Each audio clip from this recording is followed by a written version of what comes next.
Una ventina di giorni fa ho visto un video su uno dei principali canali alternativi, in cui il conduttore era felice di avere come ospite speciale un ricercatore che parlava dell'anima, anzi per dire meglio della parte animica, espressione ripetuta decine di volte. Ho pensato che ancora non sappiamo molto del nostro corpo o di ciò che è visibile, figuriamoci dell'anima ineffabile. Sull'anima, infatti, non c'è niente che si possa stabilire con certezza, anche se ogni affermazione trova sicuramente dei sostenitori. Qualcuno potrebbe dire che queste discussioni sono comunque un naturale e positivo sviluppo del pensiero, altrimenti saremmo solo dei retrogradi, ma ognuno può constatare come ci abbiano ingannato con tutta una serie di costruzioni mentali artificiose. Allora mi chiedo, e se anche quelle sull'anima fossero solo speculazioni inconcludenti e dispersive? Chi ci dice infatti che non si tratta di espedienti per tenere buone le persone? Come l'invito a porgere la nostra guancia. Insomma, i canali alternativi tutti insieme hanno 1 milione di iscritti, ma invece di organizzare un minimo di resistenza, qualcosa per combattere questo potere particolarmente invasivo e spietato in questo particolare periodo storico, ricalcano le strutture create apposta dai padroni per tenerci in gabbia. Ma molti sono comunque convinti che l'anima sia la nostra risorsa principale, una marcia in più.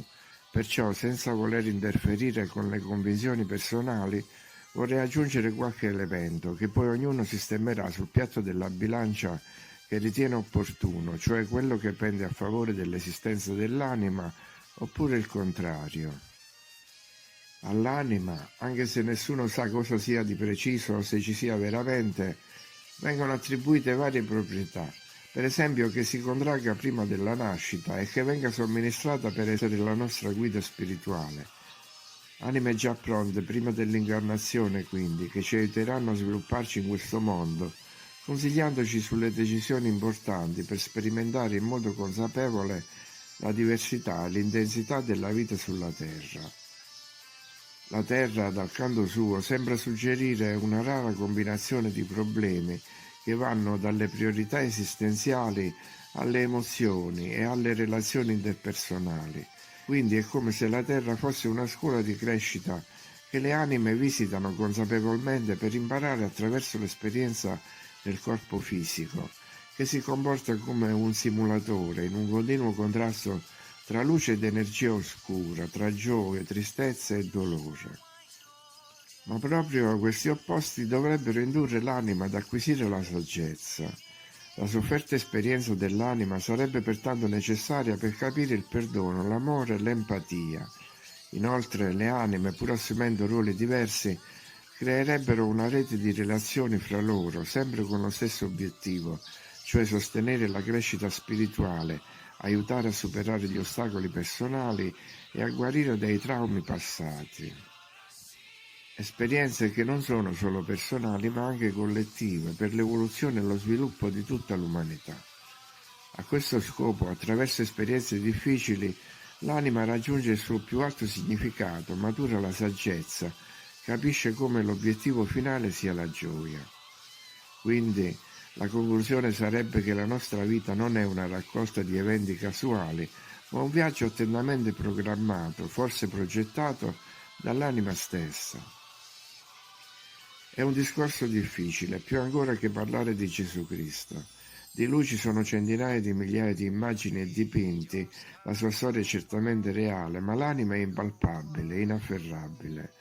Non ci sono immagini o foto di anime, ma solo interpretazioni grafiche e interpretazioni poetiche. Incontrare le anime, infatti, è uno dei motivi ricorrenti della letteratura, la catabasi. Essa è la discesa di una persona viva nell'Ade per parlare direttamente con le anime del regno dei morti. La prima catabasi descritta è la discesa di Ishtar negli inferi, nella religione mesopotamica, mentre in Occidente troviamo il primo esempio di catabasi nell'Odissea. Nella mitologia greca sono famose la discesa agli inferi di Ercole durante la sua ultima fatica, quella di Teseo e quella di Orfeo per ritrovare la sua amata Euridice. In seguito abbiamo l'Eneide, in cui il protagonista Enea entra vivo negli inferi, ma l'opera più famosa sulla catabasi è la commedia di Dante, in cui il poeta compie un viaggio nell'oltretomba accompagnato da Virgilio. Neanche Dante però è riuscito a descrivere anime senza corpo. Nell'inferno le anime sono corporee, sono litigiose, astiose, spostano persino le pietre. Qui le anime di coloro che si sono macchiati delle colpe più gravi scontano una pena pari ai peccati commessi durante la vita, ma sono ancora strettamente legate e connesse ai corpi con cui hanno peccato. E per loro non c'è redenzione, non c'è ritorno, come non ritornano i corpi. Le anime sembrano parlare come se fossero ancora soggette alle passioni corporali terrene, come se non avessero fatto nessun passo avanti verso la coscienza e l'accettazione. Nel purgatorio le anime scontano la loro inclinazione al peccato, ma neanche loro potranno ritornare sulla terra. Potranno solo purificarsi prima di accedere al paradiso, al livello superiore, ma una volta in paradiso vi restano, perché lì c'è la pace nella contemplazione della luce di Dio.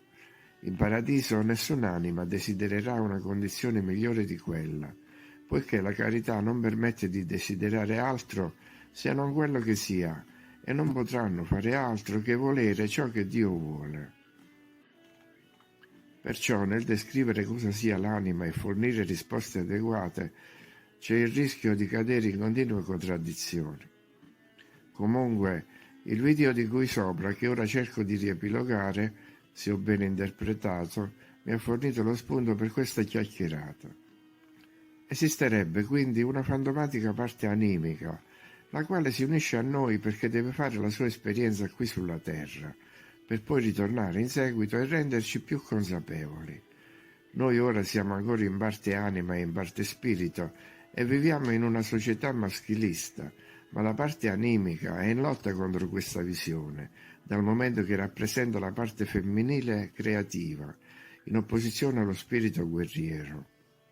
La parte animica creativa, dunque, discende da un'anima universale ed è capace di illuminare le menti perdute di coloro che non sanno chi sono, i quali, avendo poca consapevolezza, si arrendono a una visione dualistica, affidandosi alle decisioni espresse da altri, sia che si tratti di partiti che di religioni.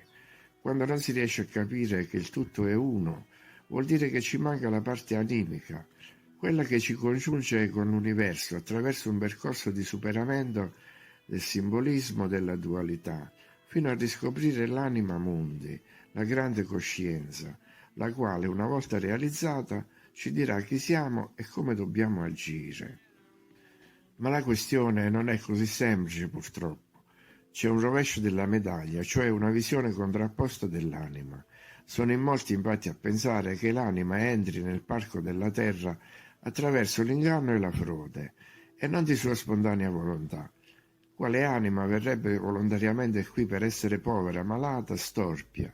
Quale anima potrebbe desiderare la bruttezza e la povertà o essere associata a una fattoria per la produzione di energia a basso costo? Una fabbrica di anime e batterie, di polarità negativa, per incamerare le energie generate dal corpo umano e dal suo pensiero.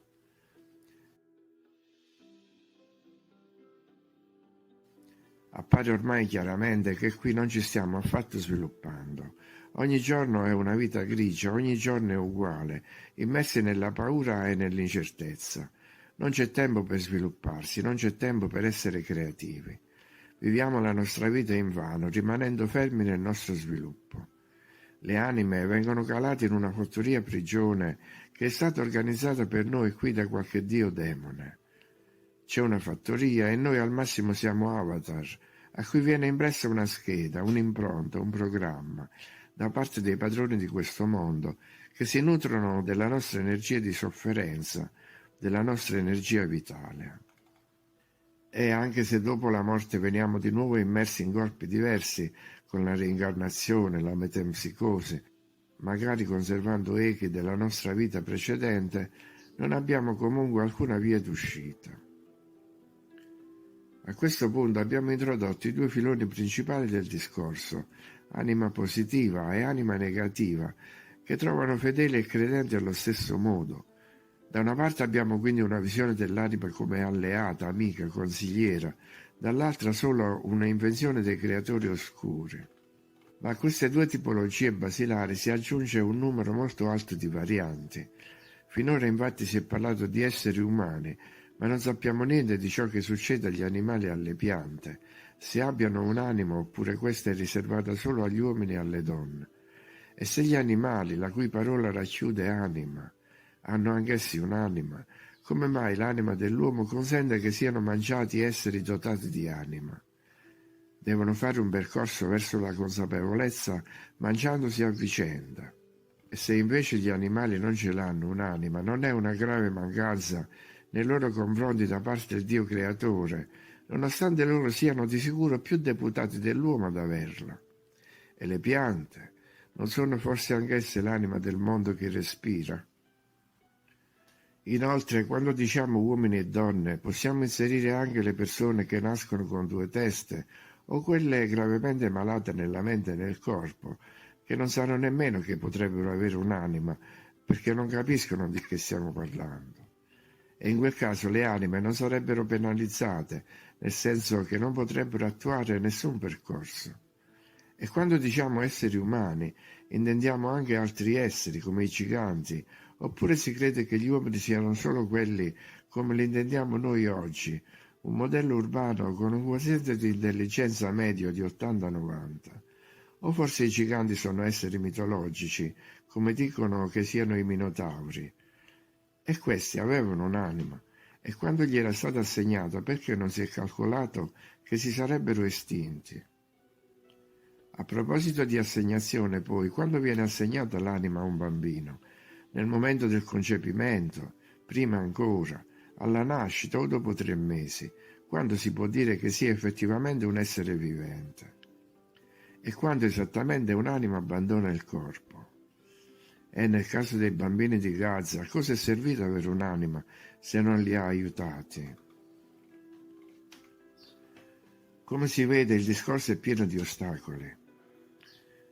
Ancora, a cosa serve avere tante anime differenziate se poi confluiscono in un'anima sola universale, la grande anima?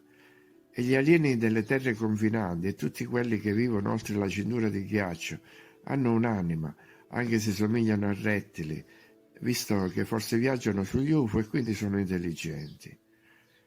E a proposito di esseri diversi, i pesci hanno un'anima, o è poco probabile perché non sono in grado di possedere alcuna consapevolezza. Allora nemmeno i delfini, i fauni, i centauri, le ninfe avevano l'anima, i semidei e gli eroi avevano anime più coraggiose, per questo sono state tolte dalla circolazione. Ma Dio ha un'anima. In questi giorni si è proceduto a impiantare un chip nel cervello di un essere umano. Cioè, ce lo dicono ora, ma chissà da quanto tempo già lo fanno. Infatti credo che ci sia un numero considerevole di cloni a loro servizio. I cloni a loro hanno un'anima anche loro. E mentre qui si impianta un microchip, altrove forse delle intelligenze superiori impiantano un'anima direttamente col DNA. Quindi l'anima non sarebbe altro che un sofisticato microchip che ci è stato cucito addosso quando siamo stati clonati. Ma un chip molto più perfezionato di quelli che fanno con la tecnologia ancora in fase di sperimentazione di oggi. Ancora imitazione degli dei, quindi. Allora il microchip sarebbe la nostra anima nuova di zecca, ma abbiamo ancora bisogno di un pezzetto di materiale inorganico, una batteria, mentre gli dei avevano operato direttamente sul DNA. O forse col transumanesimo si vuole imbrigliare l'anima entro confini algoritmici, confini stabiliti, recinti, per evitare anime perfettamente realizzate? Le anime dei cyborg con microchip sono superiori o inferiori alle anime derivate dal DNA? L'anima potrebbe essere anche una forma di consapevolezza eterea che giunge dal cielo, come un'idea che 2 persone hanno contemporaneamente in 2 angoli lontani della Terra. Qualcosa di assimilabile alla memoria dell'acqua. Zeus si era trasformato in pioggia d'oro per raggiungere Danae, ma oggi ci sono solo metalli pesanti nelle scie. E poi, a chi possono servire queste anime addestrate qui una volta che vengono reincarnate, se i contenitori sono cambiati a seguito di una mutazione genetica? O forse solo le migliori vengono riciclate per alimentare i nuovi prodotti e quindi questo parco terreno sarebbe un incubatore di anime per ogni evenienza. E anche se questo posto fosse nella memoria di un computer, riuscirebbe a contenere tutti i bit necessari a rappresentare tutti gli esseri viventi e le loro anime dall'inizio del mondo? Si tratta evidentemente di speculazioni, contraddizioni, ripetizioni. E chi ha inventato tutte quelle espressioni riguardanti la parola anima? Ci sono davvero tante tipologie di anime. Perché si parla di anime morte o di anime innocenti? Come sono le anime pie? È un'anima nera, è un'anima anch'essa? Viviamo di parole e sembra che siano l'anima del discorso. E se le parole sono vuote, perché sembrano così animate? Cosa significa cartoni animati? Quale categoria rappresentano le anime nei fumetti? Cosa significa SOS? Salvate le nostre anime. Vuol dire che le anime hanno bisogno di aiuto. E cosa significa non c'era un'anima viva? Si può vendere l'anima al diavolo, ma perché lui la vorrebbe comprare? Perché usiamo l'espressione rianimare un corpo o anima mia? E che differenza c'è fra anima e angelo custode? Quali delle due presenze è meno irreale? E se l'anima è prigioniera del corpo, perché ci dobbiamo sobbarcare una presenza indesiderata? E se il corpo è sotto l'impulso dell'anima, perché i suoi comportamenti sono spesso amorali e malvagi? Se l'anima ci viene da Dio, perché Dio non è capace di immettere nel corpo un'anima già compiuta? E come possiamo nutrire la nostra anima per farla coesistere col corpo se non siamo capaci di suscitare vibrazioni positive e alte frequenze? Perché usiamo espressioni come pentiti dei tuoi peccati, salva la tua anima? A chi sono rivolte, al corpo o all'anima? Anche il saluto belle anime non rende l'idea, perché le anime non viaggiano da sole. Se prendi o saluti l'anima, saluti anche il corpo. Se fosse solo anima non avrebbe contaminazioni ambientali, invece cammina insieme alla gelosia, all'odio, alla piaggeria, al rancore. Con le anime belle di certo sarebbe più facile dialogare, ma così non è, perché le anime non sono allo stesso livello di consapevolezza. Se lo fossero sarebbero già tutt'uno con la coscienza universale e non ci sarebbe bisogno di dire belle anime, ma anima del mondo. Invece anche le belle anime litigano fra loro e dopo 2 minuti si accorgono di avere più differenze che somiglianze o uguaglianze, e dopo un po' verrebbero fuori tante anime quanti sono i corpi. E neppure esistono anime gemelle. Ma a pensarci bene, neanche il concetto di anima universale significa molto. Che senso ha se 30 miliardi di anime si evolvono a formare un'unica anima universale? E se è universale, perché ha ritenuto importante differenziarsi in così tanti corpi diversi?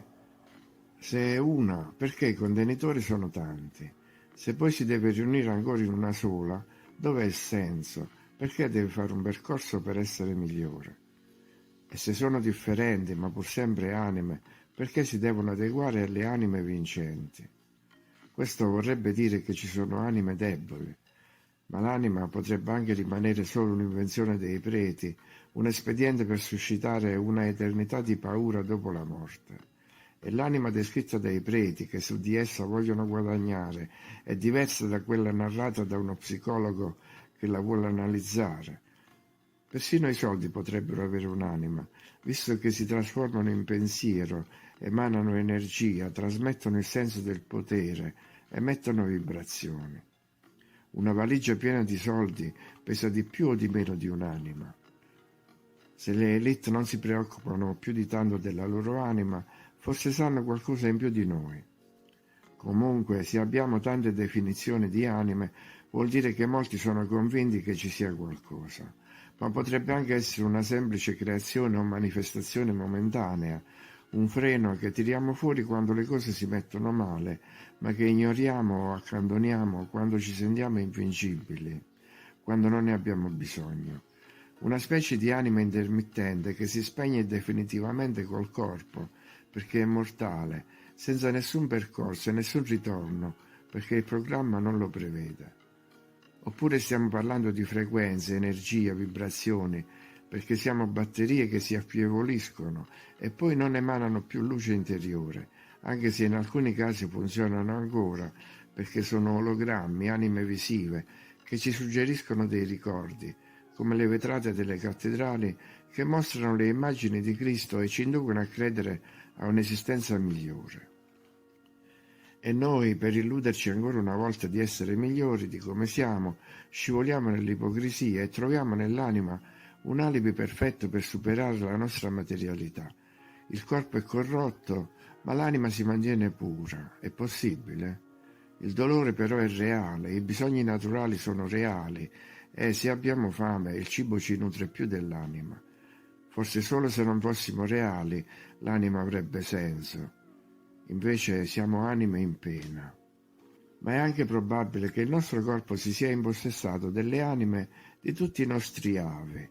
Loro ci trasmettono il loro pezzo di anima col DNA e noi è come se avessimo delle anime di riserva che si possono riscoprire al momento del bisogno, quando quella principale non basta. Una nuova anima potrebbe anche subentrare nel corso degli anni, come i lineamenti del corpo che cambiano. Infatti, invecchiando si somiglia di più ai propri genitori, più che da giovani.